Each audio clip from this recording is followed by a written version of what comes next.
E aí, gente, tudo bem? Sejam bem-vindos a mais um vídeo do Parabólica e, conforme prometido, hoje a gente vai falar sobre Brasil Império. Para você que não estudou para o Enem e para você que estudou para as provas de final de ano e quer fazer uma revisão, você está no lugar certo, porque hoje a gente vai falar de um dos temas mais cobrados nas provas de final de ano, porque elas mostram um pouquinho o que é a formação desse nosso Brasil. É extremamente importante isso. Está linkado aqui na descrição um vídeo que eu falo sobre o Brasil Colônia, que a gente explica alguns detalhes sobre o Brasil Colônia, e agora a gente faz aí o Império e depois a gente fecha aí a nossa série com o Brasil República, ainda talvez essa semana aí passando para vocês.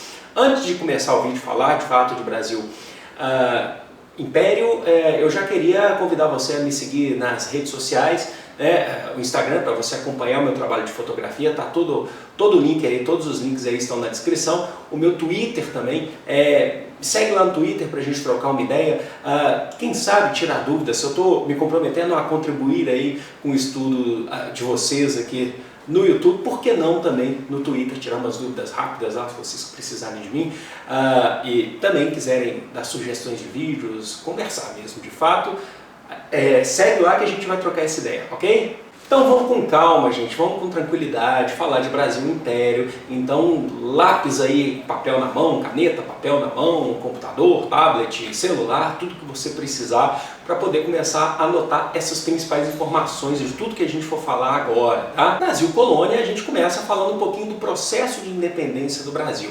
Mais precisamente em 1808, quando a família real portuguesa, através da figura do príncipe regente Dom João, veio ao Brasil e transferiu a corte portuguesa para o Brasil, para a sua principal colônia. Por que ele fez isso? Por que a família real portuguesa fez isso? Fez isso fugindo de Napoleão Bonaparte. Napoleão, o grande imperador Napoleão Bonaparte, estava num processo de conquista da Europa, de conquista de grande parte da Europa, norte da África, que a gente vai chamar de guerras napoleônicas, e decretou, para poder quebrar o comércio inglês, para poder quebrar a economia inglesa, já que a Inglaterra ele identificava como a principal concorrente da França, Napoleão Bonaparte, que era da França, decretou o bloqueio continental à Inglaterra. Todas as nações que continuarem tendo relações econômicas, comerciais com a Inglaterra serão invadidas por Napoleão, já que Napoleão tinha um exército muito forte, então ele conseguia invadir com certa facilidade. E foi o caso de Portugal, porque Portugal devia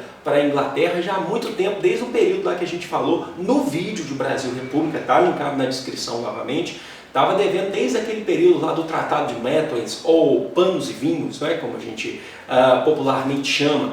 E Napoleão foi e decretou, falou que ia invadir Portugal, porque Portugal falou que não iria romper relações com a Inglaterra. A Inglaterra tinha avisado, se vocês romperem relações com a gente, é a gente que invade Portugal. E a família real portuguesa veio com uma renca de gente para o Brasil, muita gente mesmo, não veio só família real não, tá gente? Veio muita gente que achou que ia tomar vários danos, ia sofrer muito nas mãos da invasão francesa em Portugal, e veio muita gente para cá. Primeiro, a família real, eles vieram escoltados pela marinha inglesa, que era muito forte. Primeiro foram para Salvador, depois desceram para o Rio de Janeiro. E aí que está o que a gente precisa saber sobre esse período.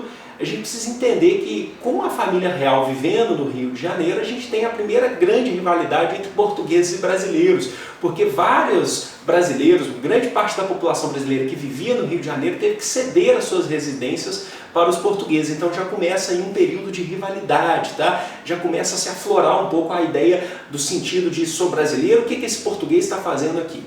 Bom, mas no Rio de Janeiro, Dom João tentou transformar, aportuguesar o Rio de Janeiro. Então a gente vai ter lá a criação da Biblioteca Imperial, o Jardim Botânico, a gente vai ter a missão francesa mais para frente, vindo ao Brasil para poder tentar fundar uma academia, que a gente vai chamar Academia Brasileira de Belas Artes, Mas o que é importante saber? Então é que o Brasil começa a tomar, de fato, primeira cara de Brasil, de uma identidade, tá? O processo de nação começa a ser criado. Não é definitivo isso é importante, esse processo demora, esse processo vai além de Dom Pedro I, vai chegar lá em Dom Pedro II, a gente ainda vai estar criando a nossa identidade, mas a gente já começa a ter resquícios disso. E como Portugal veio para cá, a família real veio para cá, justamente porque era fiel à Inglaterra, é lógico que a gente vai ter que ter algumas ações voltadas para a Inglaterra. E é aí que em 1808, logo no primeiro ano, Dom João decreta aqui a abertura dos portos às nações amigas. Significa que acabou o monopólio entre Brasil e Portugal, o monopólio de mercadorias, o comércio, né, que tudo que saía do Brasil tinha que ir direto para Portugal. Acabou justamente porque em Portugal a gente está tendo a invasão da França, né? A gente está tendo o Portugal sendo basicamente ali, sendo sitiado o seu entorno por Napoleão, né? Então o que vai acontecer? Então o Brasil agora comercializa direto com os países que estão querendo comercializar com o Brasil. Então a gente fala assim, as nações amigas, basicamente as amigas é a Inglaterra, porque Portugal fez isso justamente por conta da Inglaterra. Então lembre-se, não dá mais para enviar riquezas, recursos do Brasil para Portugal, então a gente envia diretamente para outros países. Então a gente já começa a ter uma abertura econômica do Brasil nesse sentido. E isso vai ser consolidado principalmente num tratado de 1810 chamado Tratado de Comércio e Navegação, ou Navegação e Comércio, a gente acha pelos dois nomes aí vice-versa, né? Que vai falar que os produtos ingleses para entrarem no Brasil, eles recebem menos impostos do que produtos de outras nacionalidades. Então a gente até vê uma variação da historiografia sobre isso, mas geralmente 15% é a carga de impostos dos produtos ingleses e 24% é a carga para outras nacionalidades. Quer dizer que o Brasil agora ele não está mais mandando produtos para Portugal, tá? Ele pode negociar diretamente com outros países, mas a prioridade basicamente é da Inglaterra. E isso que é importante falar, porque entra a primeira historiografia nossa aqui, que eu vou passar para vocês, que é do Caio Prado Júnior, que eu também indiquei na Bibliografia do Brasil Colônia, e eu vou sempre indicar esse livro, é muito utilizado para as provas de final de ano também. O Caio Prado Júnior, ele diz que, na verdade, a gente já está tendo uma independência de Portugal nesse período, justamente porque a gente já está tendo uma independência econômica, né? A gente já tem o fim do pacto colonial, da relação Brasil-Portugal, com a abertura dos portos às nações amigas e também com o Tratado de Navegação e Comércio, tá? Que deixa o Brasil muito mais dependente da Inglaterra do que de Portugal. E para a gente consolidar mais ainda esse processo todo, Dom João ele vai conquistar a região da Cisplatina, que é o atual Uruguai, e ele também vai transformar o Brasil, elevar o Brasil à condição de Reino Unido a Portugal e Algarves. Significa que agora nós deixamos de ser colônia de Portugal e nos tornamos Reino Unido a Portugal. Quem que fica bravo com isso? A elite portuguesa que ficou lá em Portugal, parte dessa elite que está lá. Até mesmo depois da queda de Napoleão, eles vão falar, peraí, a gente, com a ida da família real ao Brasil, a gente perdeu a nossa colônia. Tá certo que ela já não lucrava tanto quanto antes, mas ela poderia, né? A gente poderia fazer dela mais recursos, né? E eles perderam o Brasil definitivamente. Agora a gente está na mesma condição, no mesmo patamar que Portugal. E é aí, nesse período, que lá para 1820 a gente vai ter uma série de revoluções liberais em Portugal, já com a queda de Napoleão, o Império Napoleônico já cai. E a gente vai ter uma série de revoltas lá. Em 1820 a gente vai ter a famosa Revolução do Porto, onde a elite portuguesa vai exigir o retorno da família real e a recolonização do Brasil. Eles vão querer transformar Portugal numa espécie de uma monarquia parlamentar e eles querem o retorno da família real e a recolonização do Brasil. Qual que é o problema? Eles alegam para Dom João que se ele não retornar, ele perde o trono português. Mas se ele fica, a elite brasileira que se consolidou aqui nesse período fala, vocês vão tentar recolonizar o Brasil, a gente não vai deixar, vocês vão perder o Brasil. Qual vai ser a saída? Através de um processo extremamente conturbado, Dom João retorna a Portugal e Dom Pedro I fica. Dom Pedro vai receber pressão para poder retornar a Portugal, mas sabendo da importância que se tem o Brasil enquanto nação, com influências da elite brasileira aqui, Dom Pedro I fica no Brasil. E está consolidada a independência em 1822, um processo que, em vez de a gente ficar discutindo aqui se ele estava a cavalo, se ele não estava, tem gente que vai falar que ele estava em cima de uma mula, tem gente que fala que ele estava a pé, você vai ter historiografia falando que ele estava com diarreia. Isso para a gente não é que pouco importa, isso importa sim saber como é que foi esse processo, mas o mais importante é entender que não houve participação do povo no processo de independência do Brasil. Houve participação da elite, do povo não houve. Significa que o sujeito que estava lá no interior do Brasil, vivendo sob condições desumanas, ele basicamente nem soube que o país dele, né, a região dele passou por um processo de independência, possivelmente também nem sabia quem era Dom Pedro I.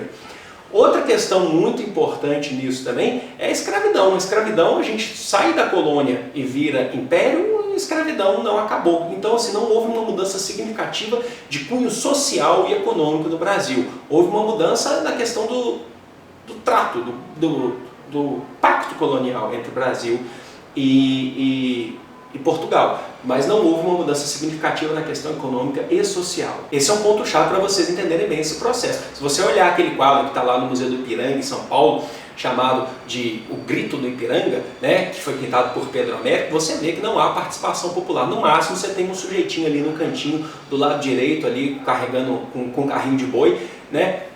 Basicamente você não tem participação popular. Outros quadros, eles mostram um pouquinho mais de participação popular, então a arte tenta dar um caráter diferente, mas o que a gente sabe até então é que não houve participação popular de fato no processo de independência do Brasil. Dom Pedro I, que a gente vai configurar como o primeiro reinado, período que vai de 1822 a 1831. Importante saber, é um período extremamente conturbado da história do Brasil, principalmente porque Dom Pedro I ele é autoritário e ele não é brasileiro, ele é português. Significa que grande parte da população brasileira não o aceitará. A começar que uma elite liberal brasileira queria retirar os poderes de Dom Pedro I, enquanto os conservadores, que são na maioria portugueses, queriam conservar mais ainda o poder de Dom Pedro I.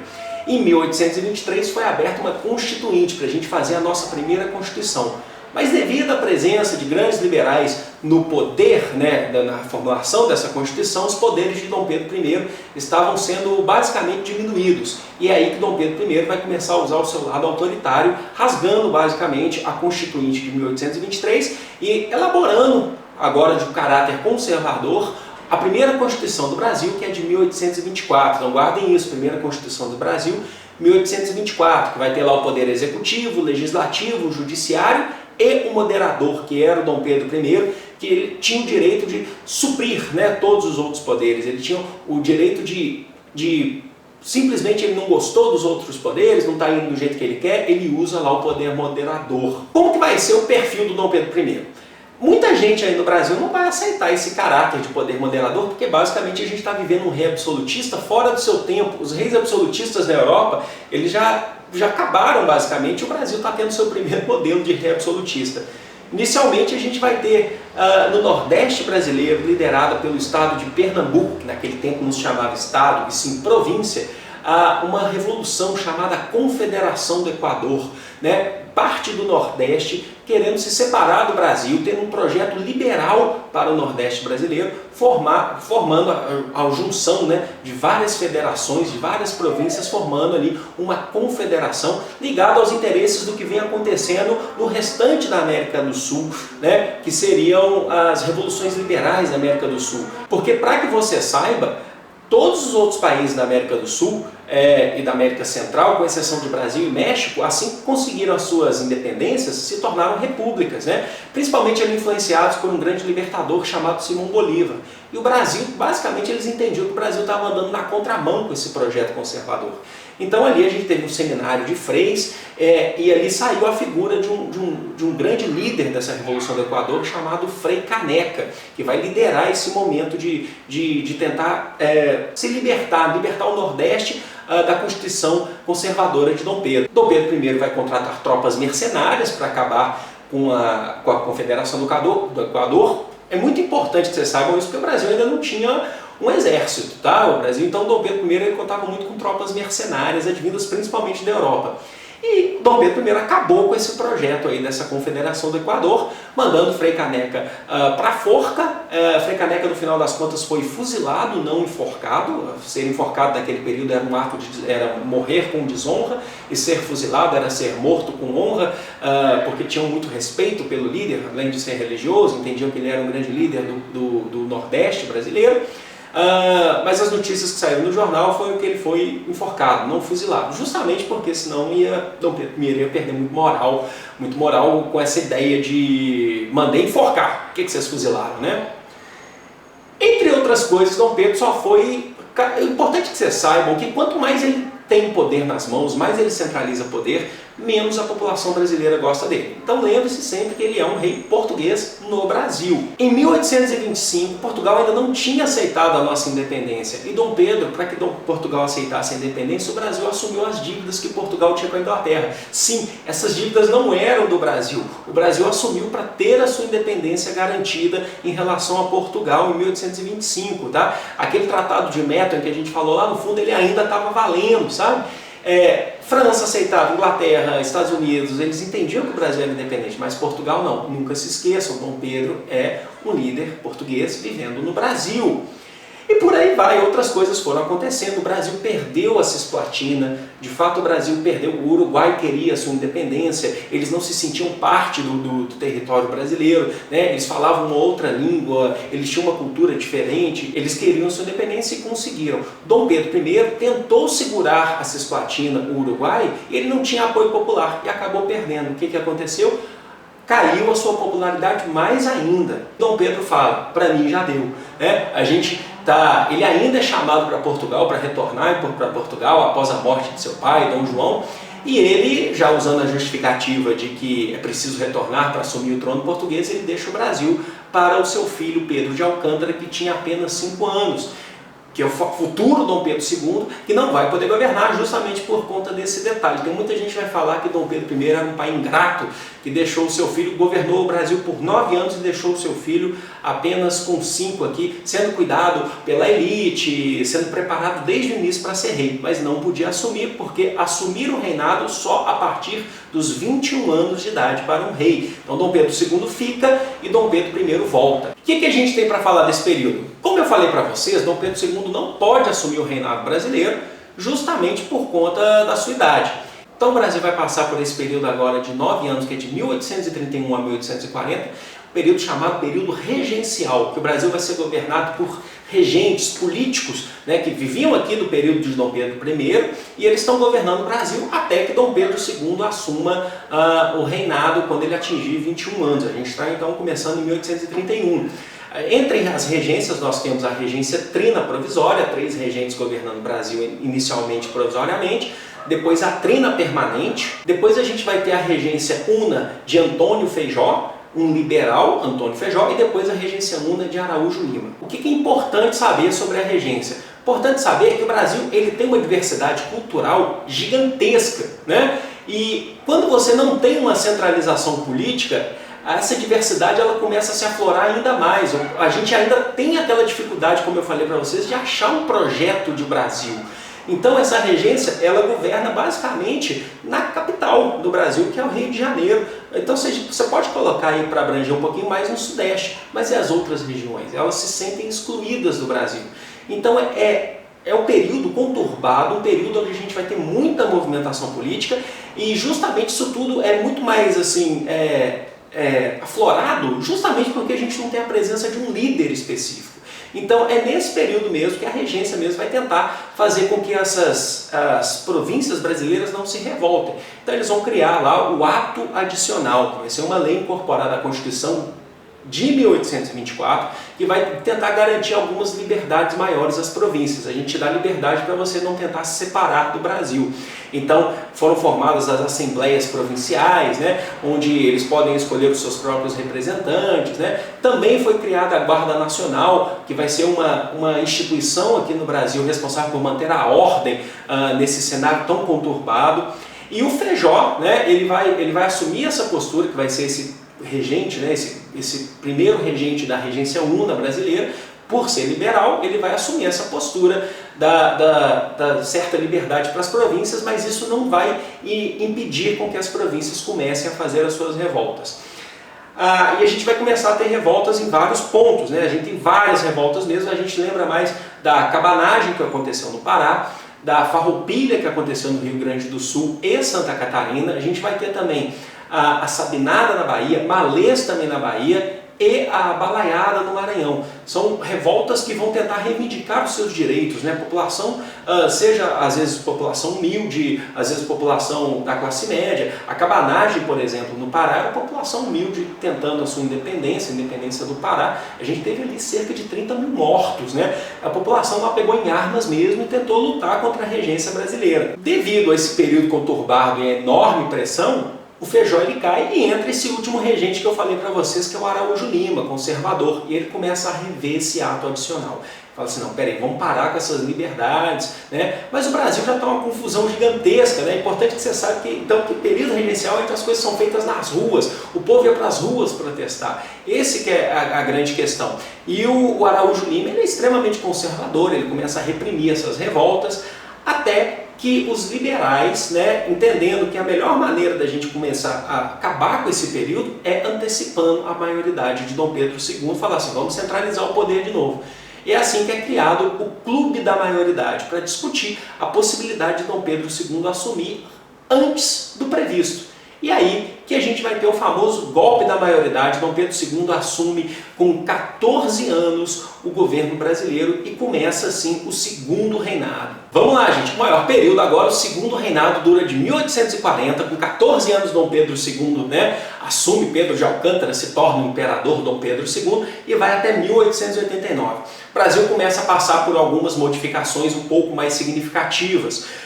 Como, por exemplo, a gente começa a ter já uma influência inglesa para o Brasil começar a acabar com a escravidão. Então a gente vai ter algumas leis que vão começar a proibir a escravidão no Brasil aos poucos, né? Não era possível acabar com a escravidão totalmente, pelo menos era o que os intelectuais da época pensavam. Até o Dom Pedro II, em cartas, né, ele dizia que não era possível. Dom Pedro II era conhecido como rei filósofo, um cara mais centrado e tal.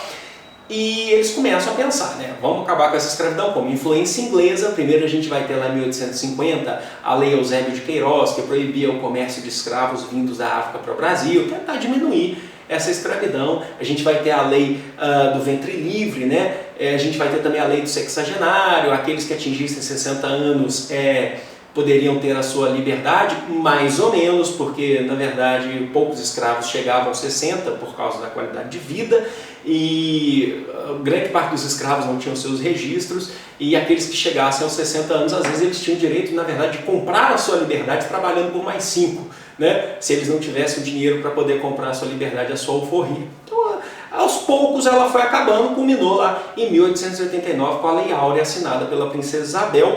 É importante que vocês saibam que o fim da escravidão do Brasil foi feito por pressão tanto da Inglaterra quanto dos movimentos abolicionistas aqui que estavam crescendo muito, mas ela culminou mesmo, ela terminou mesmo a partir de uma lei. Foi pelo legislativo que a escravidão acabou, mas vocês não podem esquecer que isso teve muita pressão, a gente teve muitos movimentos pedindo para essa escravidão acabar. Outras coisas que a gente tem que falar sobre esse processo histórico do Brasil também. É nesse período que o Brasil ele já começa a transformar uma das suas fontes de riqueza, que desde o século XVIII, na verdade, já se plantavam, que era o café, mas agora num cunho mais internacional. O café começa a ser cultivado em larga escala no Brasil para poder ser vendido para a Europa. É mais ou menos o subterfúgio que o Brasil tem. Para quem já teve cana-de-açúcar, quem já teve ouro, agora a gente tem café. Tanto é que ele recebeu o apelido de ouro verde, é o que a gente tem de mais precioso. Então vamos dar méritos para o café. Começa a ser plantado lá no Vale do Paraíba e atinge a região do Oeste Paulista, onde a gente vai ter a vinda dos primeiros imigrantes, principalmente da Itália e Alemanha para o Brasil. Aí você fala, pô, o cara da Itália, da Alemanha vieram para o Brasil, pô, perda de tempo, né? Países melhores que o Brasil. E aí que você se engana. Itália e Alemanha passavam por guerras, tá? A Itália estava se formando enquanto Estado Nacional e a Alemanha também. A Alemanha estava passando por um processo longo que vai culminar em 1871 com a Alemanha de Bismarck, né? Então, grande parte da população pobre, que já cultivava café, já conhecia o processo do café, vieram para o Brasil. E vieram com uma mente um pouco mais inovadora. Eles vieram para ser principalmente trabalhadores assalariados no campo, muito pobres, mas vieram para ser assalariados. A gente começa a mudar um pouco da nossa mentalidade em relação à economia. Se instalaram principalmente no Oeste Paulista, onde você tinha um terreno muito fértil para o cultivo do café. Então é importante que o processo aí do Dom Pedro II, segundo reinado, a gente está passando por transformações sociais, mesmo que lentamente, porque o governo de Dom Pedro II durou 49 anos, não esqueçam isso. Outro fator extremamente importante também que a gente vai ter é a Guerra do Paraguai. O Paraguai, tentando, almejando aí um pouquinho mais de territórios, né? Saída para o mar, o Paraguai que estava começando a conquistar um pouquinho mais da sua independência financeira. É até um erro você falar que o Paraguai de Solano Lopes era uma potência industrial, isso de fato não era, mas era um país que estava começando um processo, tinha apoio da Inglaterra, ao contrário do que muita gente pensa. O Paraguai ele entrou numa guerra contra Brasil, Uruguai e Argentina.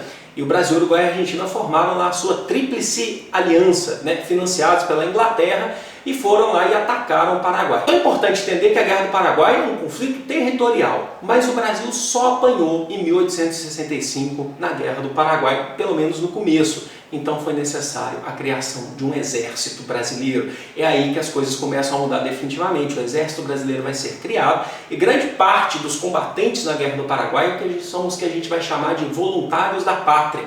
São escravos que, ao se alistarem no exército, ganham a sua liberdade. Tá? Então o Brasil ele consegue combater o Paraguai principalmente através dos voluntários da pátria, escravos que se tornaram ex-escravos para combater no Paraguai.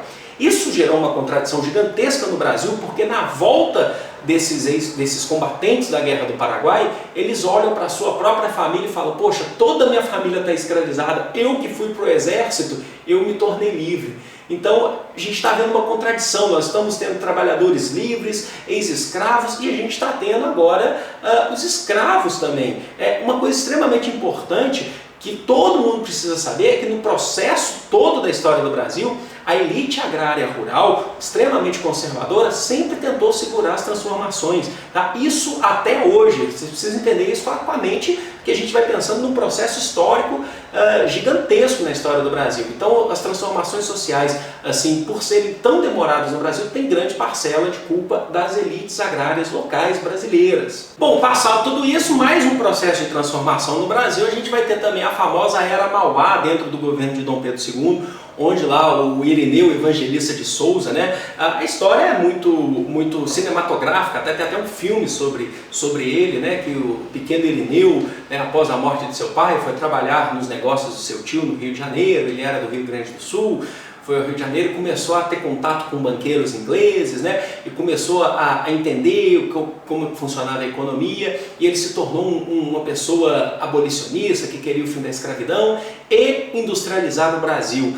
A Era Mauá é considerada um surto de industrialização do Brasil. A Europa já está passando por um processo aí que a gente vai chamar de segunda revolução industrial. O Brasil precisa iniciar a sua primeira. E o Barão de Mauá ele vai tentar fazer isso com o apoio dos banqueiros ingleses, ele vai tentar começar a industrializar o Brasil, só que ele vai esbarrar justamente no que a gente falou agora há pouco no último tópico aqui, a elite agrária local brasileira, que não permitia grandes avanços modernos no Brasil, justamente porque essa elite ela era embasada na escravidão, essa elite ela era extremamente conservadora e tinha muito poder político no Brasil. Então por isso que a gente fala que a Era Mauá é um surto de industrialização, não é uma industrialização definitiva. Bom, mas mesmo assim com essa elite agrária rural, a gente vai ter muito forte também a presença da imprensa brasileira, que vai questionar muito Dom Pedro II pela sua centralização do poder, porque para quem não sabe, ele volta a utilizar o poder moderador quando ele assume, que era aquele poder lá que o pai dele criou na primeira Constituição, a de 1824. Então Dom Pedro II ele volta a usar o poder moderador e ele é muito criticado pela imprensa, que vai começar a fazer várias charges sobre Dom Pedro II para mostrar como que o Brasil anda na contramão do resto do mundo. O próprio exército brasileiro vai aderir a uma postura positivista. Para quem não sabe, o positivismo é uma filosofia do século XIX, ali inaugurada por um dos filósofos chamado Augusto Comte ou Augusto Conte, que vai pregar a ideia de uma ordem e um progresso, né, para uma nação. Então o positivismo vai falar assim: nós queremos ordem, nós queremos progresso. O exército brasileiro vai falar: o Brasil está confuso, é preciso ter ordem, ter progresso. Esse exército que foi criado pela Guerra do Paraguai, e começam a pressionar Dom Pedro II, a própria Igreja Católica, porque talvez eu não tenha falado no começo desse vídeo, mas quando Dom Pedro I faz a primeira Constituição de 1824, o Brasil tinha adotado uma postura que a gente vai chamar de padroado, que significa que a Igreja Católica ela é subordinada ao Estado. E significa que a gente agora tem uma religião oficial. Se você olhar a lei da Constituição de 1824, ela diz que não se proíbe que você tenha outras religiões no Brasil, mas que seja dentro do seu lar, dentro da sua privacidade. Mas o Dom Pedro II foi acusado pela Igreja Católica de tentar mandar mais do que os próprios padres, mais do que os próprios bispos. Então a Igreja ela tenta começar a romper com Dom Pedro. Dom Pedro, já com processo, que ele já não é tão mais apoiado por essa elite agrária. Justamente porque a escravidão acabou em 1888, a elite agrária acusou Dom Pedro II de ter tirado o bem deles, as propriedades deles. A gente vai ter a Igreja Católica tirando esse apoio, a imprensa querendo mais liberdade e a gente vai ter o exército pregando a ordem e progresso. É nesse meio caos que Dom Pedro II foi criando após aí 49 anos de governo, que Dom Pedro II vai ser questionado por todos esses setores. E em 1889 a gente vai ter a proclamação da República através da figura de Marechal Deodoro da Fonseca, 15 de novembro de 1889. Significa que nós estamos agora, Dom Pedro II está recebendo um golpe militar que vai proclamar a República Brasileira. Uma república essa que eles não vão pregar a escravidão, eles não querem mais o padroado, eles querem que o Brasil seja um Estado laico, mas no final das contas a gente ainda vai ter essa elite agrária com muito poder nas mãos. Mas isso é tema para um próximo vídeo que a gente vai fazer ainda antes do Enem, e eu espero que vocês prestem bem atenção, porque a gente vai encerrando aqui o período de Brasil Império, é muito difícil.